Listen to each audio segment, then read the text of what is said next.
अस्सलाम वालेकुम, this is Abid Ali Haider और आज हम फिर मिजवाज साहब के साथ बैठे हैं, मिजवाज सुबहानी साहब के साथ बैठे हैं। उसी टॉपिक को छेड़ेंगे जहां पे हमने लास्ट टाइम छोड़ा था कि इन्वेस्टर आया, इन्वेस्टमेंट के लिए आया, हमसे कुछ सर्विसेज ली और फिर टाटा बाय बाय। अब ये कुछ सर्विसेज से पहले मैं थोड़ा सा आपको डिफाइन कर देता हूँ कि बेसिकली इन्वेस्टर आता है हमारे पास, वो आके कहते हैं जी मेरे पास बड़ा पैसा है, मैं इन्वेस्टमेंट करना चाहता हूँ, तो मुझे बताएं कितने पैसे लगेंगे। मैं अब बाकी सारी बातों को स्किप करता हूँ, हम उसे सारा एक एस्टिमेट बताते हैं, देन फिर वो हम उसे बताते हैं कि ये हमारे सर्विसेज चार्जेस हैं। लेट्स सपोज हम एक पीएल के अकाउंट हैंडलिंग का 1000-2000 US dollar per month charge करते हैं। उसके अंदर कंप्लीट सर्विसेज आती हैं, product hunting to product listing तक। अब ये मैंने वर्ड यूज़ किया है, product hunting to product listing. हमने काम स्टार्ट किया, उसने पहले हमारे साथ बहस करना स्टार्ट की कि भाई मैं तो इतना पे ही नहीं कर सकता, मेरी तो इन्वेस्टमेंट में से आप 1000 यूएस डॉलर आप ही ले जाएंगे, मसलन 2000 यूएस डॉलर अगर मैंने आप ही को देना है तो पीछे मेरे पास इन्वेस्टमेंट में रह क्या गया। मसलन वो अपनी तरफ से अमेज़ॉन पे बिजनेस के लिए 1 से 2000 की इन्वेस्टमेंट लेके आए। हम कहते हैं अच्छा भाई ठीक है, आप कितना पे करोगे। वो लोएस्ट हमें एक बताते हैं, हम कहते हैं अच्छा ठीक है, हमारी टीम बैठी हुई है, हमने इनको भी एंगेज करना है, हम उनसे एक प्राइस पे डन कर लेते हैं। और सबसे पहला स्टेप हम स्टार्ट करते हैं प्रोडक्ट हंटिंग का। उसके बाद क्या होता है ये हम मिजवाज साहब से सुनेंगे। जी मिजवाज साहब। जी, इसमें यूँ होता है कि हमारे पास, क्योंकि हमारा अपना पूरा सेटअप है, हर किस्म के जो एक्सपर्ट्स हैं हमारे पास, एक प्रॉपर एजेंसी की शेप है, ठीक है। इसमें होता क्या है कि जब हमारे पास क्लाइंट आता है तो वो क्लाइंट जब डिस्कशन शुरू करता है, जब हम उससे पूछते हैं कि आपका आइडिया क्या है, आपका बजट क्या है, तब वो कहता है कि अनलिमिटेड है। हमें लगता है कि यार कोई बहुत ही ज़्यादा बड़ा इन्वेस्टर और बहुत बड़ा बिजनेसमैन जो है ना वो हमारे सामने बैठा है। तो हम भी ज़रा थोड़ा सा ठीक ठाक हो के अच्छे तरीके से बात करते, पूरा प्रेजेंटेशन उसको देते हैं कि जी ये देखें, ये हमारे पास इतनी टीम है, ये सारी चीज़ है, और उसको फिर गारंटेड करते हैं कि हम खुद इसको सुपरवाइज़ करते हैं। हमने लड़कों के सर पे नहीं ये चीज़ छोड़ी। जो चीज़ होती है, जो हमने आपको प्रेजेंट करनी है, वो 2 चेक से निकलती है। एक हमारा वो स्टाफ है जो उसको क्लरिकल वर्क कह लें कि जो वो काम करता है, उसके ऊपर एक सीनियर बैठा हुआ है, वो उसको फ़िल्टर करता है। फ़िल्टर करके मेरे सामने उसने वो प्रेजेंट करना है कि सर ये वाली प्रोडक्ट जो है ना इस बेस पे, इस क्राइटेरिया पे हमने फाइंड आउट किया। फिर मैं उसको चेक करके, उसमें हो सकता है कि अगर उसने 3 प्रोडक्ट्स दिए हैं तो मैं अपने क्लाइंट के लिए उसमें से एक प्रोडक्ट करूँ, क्योंकि वो इतने कि ज़्यादा हम डिटेल में काम करते हैं कि मैं मतलब हमारी टीम को, या हमारा जो मेन कॉन्सेप्ट है वो इसी तरीके से जैसे हमने खुद से वो चीज़ करनी कि वो उतनी profitability long run, long term वो होनी चाहिए, वो सीजनल या वो ट्रेंडी नहीं हो।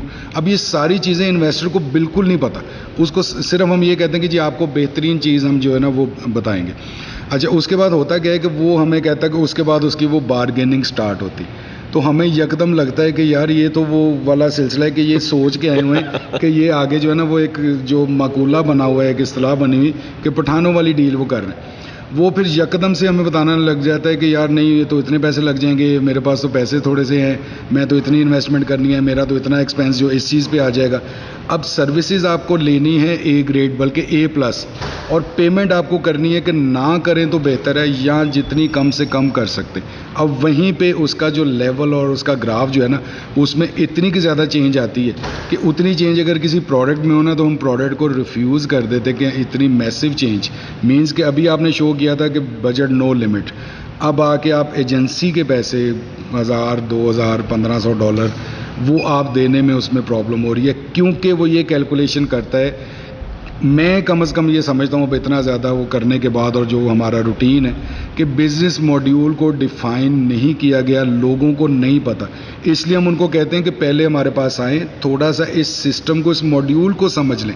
एज ए इन्वेस्टर ना काम करें, ना वर्किंग करें, आपको सिस्टम का पता होगा, फिर आप डीलिंग भी और तरीके से करोगे। आपको पता होगा कि ये जो टीम बैठी है, ये जो एजेंसी है, ये किस लेवल पे कितना हेक्टिक काम करती है, दिन रात काम करती है। हमारी कोशिश होती है कि हम हर इन्वेस्टर को कम से कम एक टाइमलाइन दें कि भाई ये बिज़नेस मॉडल है क्या, प्रोडक्ट हंटिंग, प्रोडक्ट सोर्सिंग, उसका पेटेंट नाम करवाना है, आपने उससे आगे लिस्टिंग करवानी है, सोर्सिंग बंदों से मिलना है, एटलीस्ट जितने भी हमारे इन्वेस्टर हजरात हैं, मैं स्टूडेंट्स की बात नहीं कर रहा, स्टूडेंट्स तो हमें पता है कि हमें फ़ीस किस तरह पे करते हैं, वो किस तरह उनके वालदैन फ़ीस पे करते हैं।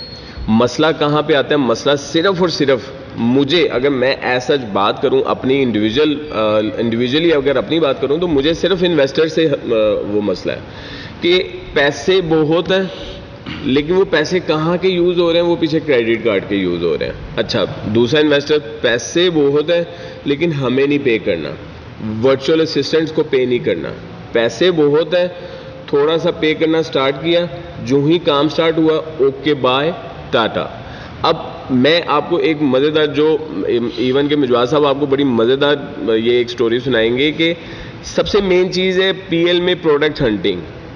अगर हम कोई प्रोडक्ट हंट कर लेते हैं और हमें उस प्रोडक्ट को हंट करने में 1 से 2 माह लगे हैं और उसने हमें एक सैलरी पे की हो, तो अगर वो हमें छोड़ जाए। ये अच्छा आपने याद करवाया। अब हमारे यहाँ, क्योंकि मैंने आपको बताया था कि हमारे यहाँ सेटअप है, तो उसमें बेसिकली जो हमारे रिप्रेजेंटेटिव हैं वो सबसे पहले बात करते हैं, उनसे डिस्कस करते हैं, सारा बिजनेस मॉड्यूल हर चीज़ उनको बताई जाती है, इन्वेस्टर को समझाई जाती है। अब उसमें से कुछ लोग होते हैं वो कहते हैं नहीं, हमने आपके टीम लीडर जो है ना, जो ये काम करते हैं, हमने उनसे मिलना है, उनसे बात किए बगैर हम काम नहीं करेंगे। चलें ठीक है, अब नेक्स्ट स्टेप पे आ गए, उनसे भी आपने मिल लिया। उन्होंने दोबारा से एक दफ़ा सारा मैकेनिज़्म समझाया, सारी चीज़ें बताई। फिर उनको कोशिश करते हैं स्टेप्स बताने की कि कहाँ से ये ग्रास रूट लेवल से हमने बेसिकली क्या करते हैं कि मैं इसको प्रोडक्ट हंट से ज़्यादा मैं इसको कहता हूँ डिग आउट करते हैं। हम एक समंदर है अमेज़ॉन का, यूएस का, हम उसमें से प्रोडक्ट डिग आउट करते हैं। मेहनत होती है, टाइम लगता है, रिसोर्सेज लगते हैं। फिर वो हायरार्की में काम होता है कि एक जो अपना यंगस्टर एनर्जेटिक लड़का है वो उसको डिग आउट करता है। सपोज कह लें कि वो अपनी शीट बनाता है, उसमें 10 प्रोडक्ट्स वो डालता है। उसका जो सुपरवाइज़र है वो उसमें से 5 को शॉर्ट लिस्ट करता है। वो 5 जो हैं वो फिर मेरे पास आती है, मैं उसमें से 2 या मैक्सिमम 3 को फाइंड आउट करता हूँ। अगर, और ये ज़रूरी नहीं है कि अब इन 10 में से करनी, अगर मुझे उसमें स्टेट में मैं मना कर दूंगा, क्योंकि मुझे आगे जो कमिटमेंट की हुई है मैंने उसको प्रेजेंट करना है, प्रॉपरली बताना है उन चीज़ों को। अब जो आपने जिक्र किया, ये मैं अभी रिसेंट वाक़या जो हुआ है वो मैं बता देता हूँ। वो जब रिप्रेजेंटेटिव ने बात की है तो वो इस तरीके से बात हुई है, इतने अच्छे तरीके से बात हुई और इतने लंबे अपना वादे और दावों के साथ बात हुई है, तो वो करते करते हमने कंपैरिजन, अपना कॉम्प्रोमाइज़ जो प्राइस होती, बॉटम लाइन जिसको कहते हैं कि जिसके नीचे, जिससे कम पे ना है, उस पे हमने वो डील फाइनल की है, काम स्टार्ट कर दिया। 1 माह बाद बेहतरीन किस्म की विद ऑल स्टैट्स। अब ये नहीं होता कि हम सिर्फ उनको बताते जी ये प्रोडक्ट है एंड दैट्स इट और आप इसको कर दें। Proper search report, proper stats, एक एक चीज़, सर्च वॉल्यूम कितना है, सेल्स कितनी है, इवन प्रॉफिटेबिलिटी, वो सारा कुछ बता के, सोर्सिंग के कितने की होगी और वो सारे मार्जिन्स, एक एक चीज़ बता के उनको, हिडन कॉस्ट क्या आएगी, क्या चीज़ होगी। मीन्स के जैसे आप साहब ने जिक्र किया कि हंटिंग टू लॉन्च, ठीक है, अब यहाँ लिस्टिंग, हंटिंग टू लिस्टिंग, उनको एक शीट के ऊपर एक्सपेंस बता के वो सारा कुछ कर दिया।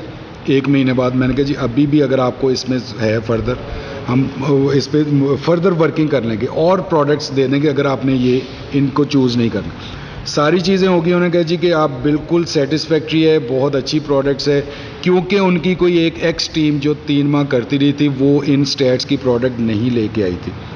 ठीक हो गया। उन्होंने कहा जी बस ओवर वीकेंड मैं आपसे कांटेक्ट करता हूँ मंडे को।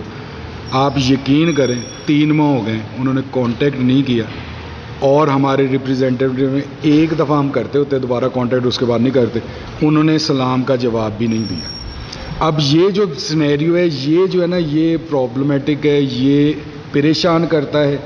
ये उन लोगों को जो हमने टीम है जो हमारे पे किसी हद तक कह लें कि अल्लाह के बाद एक सिस्टम पे डिपेंडेंट है, वो परेशान होते हैं, तंग होते हैं। हमें भी इस चीज़ का दुख होता है कि एक आप इतने बागबान जो क्या कहते हैं बुलंदो बाग दावा करते हैं, सारा कुछ करते हैं और नो डाउट आपका सिस्टम है, पैसे हैं, इन्वेस्टमेंट करनी है, बिजनेस करनी है, तो दिल भी थोड़ा सा।